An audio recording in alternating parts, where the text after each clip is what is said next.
गत्ते का डिब्बा अचानक फट गया। जमे हुए मांस के गिरने की आवाज ने मैनेजर के दरवाजा बंद करने की आवाज को ढक दिया। इसी तरह लड़की मिली -8 डिग्री सेल्सियस पर स्टोरेज फ्रीजर के अंदर बंद हो गई। उसे इस बात का बिल्कुल एहसास नहीं हुआ, तब तक नहीं जब तक मैनेजर ने सारी दुकान की लाइटें बंद नहीं कर दी। तभी मिली को खतरे का एहसास हुआ। वह तुरंत उठ खड़ी हुई और भारी दरवाजे पर खटखटाने लगी। घबराहट में उसने फ्रीजर की लाइटें जलाईं, लेकिन उसका दिल फिर कभी नहीं जगमगाया। मैनेजर बार बार फोन उठाता रहा और किसी और आवाज पर ध्यान नहीं दिया। जब वह मॉल से निकला तब भी उसकी फोन कॉल खत्म नहीं हुई थी।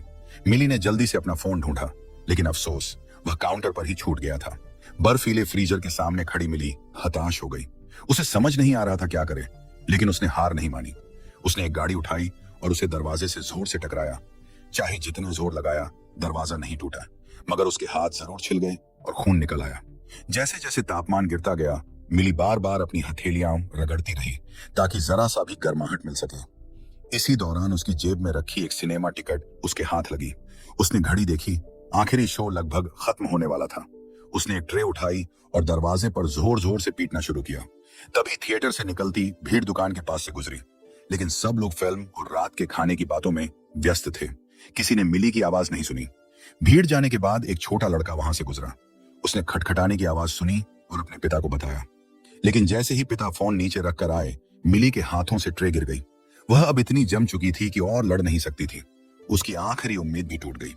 धीरे धीरे मॉल की सारी लाइटें बंद हो गईं। मिली पूरी तरह फ्रीजर में कैद हो गई। उसकी घड़ी ठंड से टूट गई। समय के बिना उसका दिल और भी खाली महसूस करने लगा, और बुरी बात यह थी कि उसकी नाक से खून बहने लगा। इस तरह वह ज्यादा देर तक जीवित नहीं रह सकती थी। डर के मारे वह कोने में सिकुड़ कर बैठ गई। उसे नहीं पता था कि कितनी देर और बच पाएगी। जल्द ही उसकी हथेलियां जम गईं और बर्फ धीरे धीरे उसकी बाहों पर चढ़ने लगी। फिर भी मिली ने हिम्मत नहीं हारी। उसने अपने कान की बालियां निकाली, बैग से पतली कमीज निकाली, उसे फाड़कर हाथ पैरों पर बांध लिया। लेकिन यह काफी नहीं था। उसके पैर की उंगलियां ठंड से फट गईं। उसने और कसकर खुद को समेट लिया। उसे नहीं पता था कितना समय गुजर गया। बेहोशी में उसने महसूस किया कि ठंडी हवा फ्रीजर के 2 पंखों से आ रही है। उसने फिर साहस जुटाया, एक डिब्बा खींचा और उसे 2 चौकोर गत्तों में फाड़ लिया। घायल शरीर घसीटते हुए वह सीढ़ी पर चढ़ी। बर्फीली हवा उसके चेहरे को चाकू की तरह काट रही थी। वह कांपते हुए पैरों के बल खड़ी होकर गत्ते को पंखे पर दबाती और सावधानी से टेप से चिपकाती। लेकिन जैसे ही उसने दूसरा पंखा ढका, पहला गत्ता उड़ गया। वह उसे ठीक करने लौटी, लेकिन पैर फिसल गया और वह जोर से गिर पड़ी। सौभाग्य से वह तुरंत हट गई, वरना और बुरा होता। लेकिन उसका दाहिना पैर जोर से कुचल गया और टूट गया। इस जमी हुई जगह में यह चोट और भी खतरनाक थी। इसलिए मिली ने बड़ा निर्णय लिया। उसने पैर को 2 शेल्फ के बीच फंसाया और दांत भींचकर उसे सीधा कर दिया। दर्द और ठंड दोनों उसने झेले। फिर कपड़े और गत्ते से पैर बांध दिया ताकि थोड़ा सहारा मिल सके। उसने खाने की तलाश की, लेकिन फ्रेंच फ्राइज पत्थर जैसे सख्त हो चुके थे। वह दीवार से टिक कर बैठ गई। तभी उसने पास में एक चूहा देखा। वह डरी नहीं, बल्कि उस डिब्बे को उठाया जहां चूहा था। उसके अंदर उसे एक चॉकलेट मिली। उसने जल्दी से खा ली। ऊर्जा मिलने से ही वह लड़ सकती थी। उसने चूहे को भी थोड़ा टुकड़ा दिया, क्योंकि दोनों एक ही क्रूर तकदीर झेल रहे थे। तब तक फ्रीजर का तापमान -6 डिग्री तक गिर गया था। उसे कुछ करना ही था। अचानक उसे याद आया, बैग में लाइटर है। उसने कागज जलाकर आग लगाई, यहां तक कि अपनी कनाडा वीजा की आवेदन पत्रिकाएं भी जला डाली। सपनों को जलाकर भी वह जीना चाहती थी। तापमान थोड़ा बढ़ा, चूहा भी गर्मी में पास आ गया, लेकिन जल्द ही धुआं भर गया। मिली खांसने लगी। उसने जल्दी से आग बुझा दी। उसी समय उसने आधे जले हुए कागज पर एक गर्म कले की तस्वीर देखी। उसे अचानक विचार आया। वह घसीटते हुए बक्सों और प्लास्टिक फ्रेम से एक छोटा सा आश्रय बनाने लगी। ऊपर गत्ता रखा और चूहे को भी भीतर आने दिया। अंदर रहना थोड़ा कम डरावना था, मगर ठंड अंदर भी आ रही थी।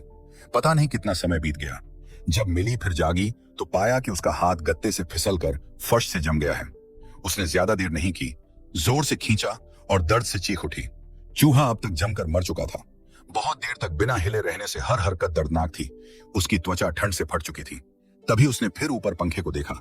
उसने एक स्टील पाइप घसीटा, उसे वेंट में ठूंस कर ढक्कन खोलने की कोशिश की। कई बार कोशिश करने के बाद ढक्कन खुला। अब जरूरत थी पंखे को रोकने की। उसने पाइप से रोकने की कोशिश की, पर कामयाब नहीं हुई। तब तक तापमान -17 डिग्री तक गिर गया था। अगर और देर हुई तो वह मर जाएगी। उसने प्लास्टिक रैप से अपनी जमी हुई बांह बांधी और पूरा शरीर लपेट लिया।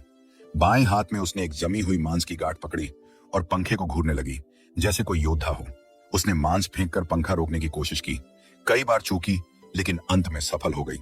उसने और मांस भरकर पंखे को पूरी तरह रोक दिया। अब केवल एक पंखा बचा था।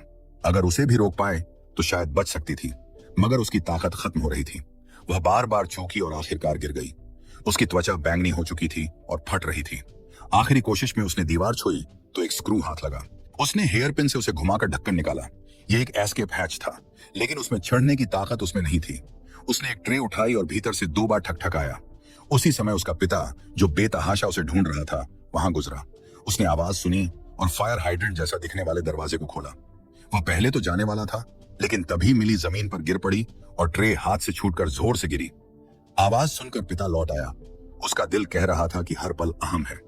मिली बर्फीली फर्श पर बेहोश पड़ी थी और तभी उसके पिता ने आखिरकार उसे ढूंढ लिया। मिली को बचा लिया गया।